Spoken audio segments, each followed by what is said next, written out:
fitting a diet into your lifestyle. Here is the other issue with eating a diet designed simply to help you reduce your caloric intake. It's miserable. I always say that there's no point in starting any new diet or any new training regime unless you intend to stick with it permanently. If you're going to diet for a month and then go back to your old shape, then what's the point? So whatever diet you're coming up with right now, the first thing you need to ask yourself is whether you can feasibly see yourself following it forever. This is the problem with intermittent fasting diets, and it's a problem with calorie counting. Sure, you can stomach the idea of scanning all your food for a few days, weeks, or even months. But are you really going to be doing this when you're 80? If not, it is not sustainable. And what's the point of going to such effort to count everything you eat when we've already seen that the numbers are really just a guess at best? For most people, this will be an effective tool until it becomes dull and they give up because they're too tired and stressed to stick with it. For others, it might never work, owing to other biological factors that prevent them from getting the most from it. Cast your mind back to the notion of your body going through cycles between anabolic and catabolic.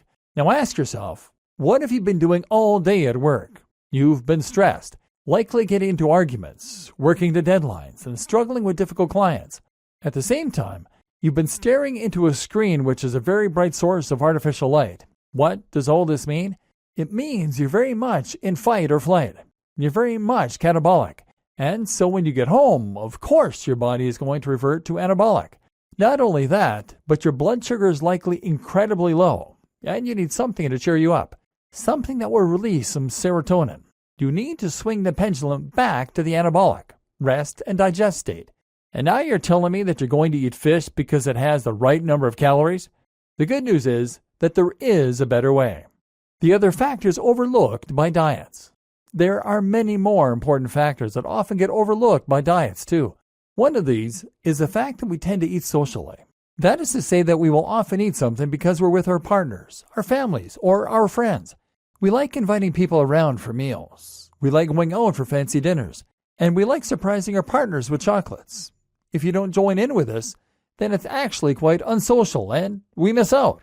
Again, with all those hormones screaming at you to get some sugar, and now the social pressure of eating out, are you really ordering that salad forever? And yes, there is a simple matter of time and energy. Tracking all your calories takes time and energy, as we've discussed. Those are both factors that are already at a premium. Can you really motivate yourself to count all the calories in that home-cooked meal every day? But most important of all, nutrients. And there's something else that doesn't get a lot of attention when it comes to diet, and that absolutely deserves it. That's nutrition. Too many of us view our food as fuel. This is something that the calorie counting approach is very guilty of doing. We look at food as something that we use in order to enable ourselves to keep going and to keep us productive at work. We think of it in terms of something that our body burns in much the same way that a car uses petrol. But food is much more than that.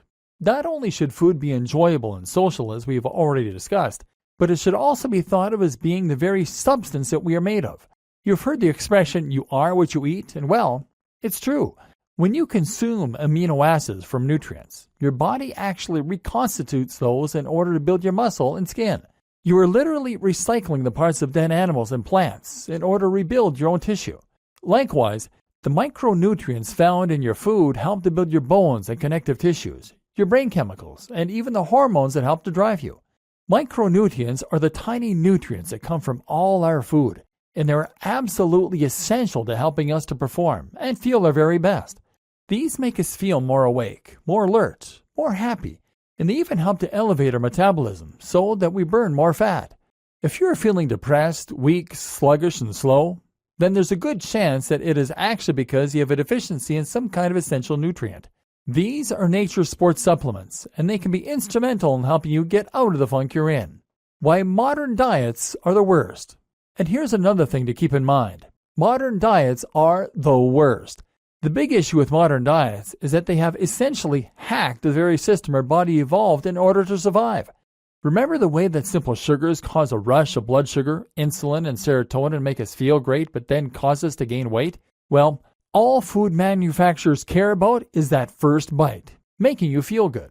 They want to sell more of their crisps, their chocolate bars, and their cakes. And so they have made foods that are practically just sugar.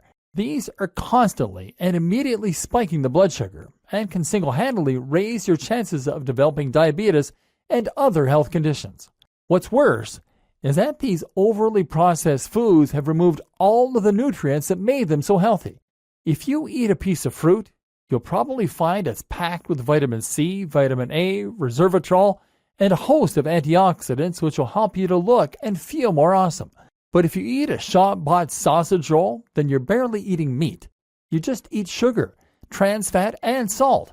Likewise, if you eat a chocolate bar, you spike your sugar but without getting any useful nutrients. Remember, this is the stuff that your feel-good hormones are made out of. This is the stuff that helps to drive your metabolism forward. This is the stuff that rebuilds your wounds. So, is it any wonder that so many of us are burned out, dried up, and exhausted?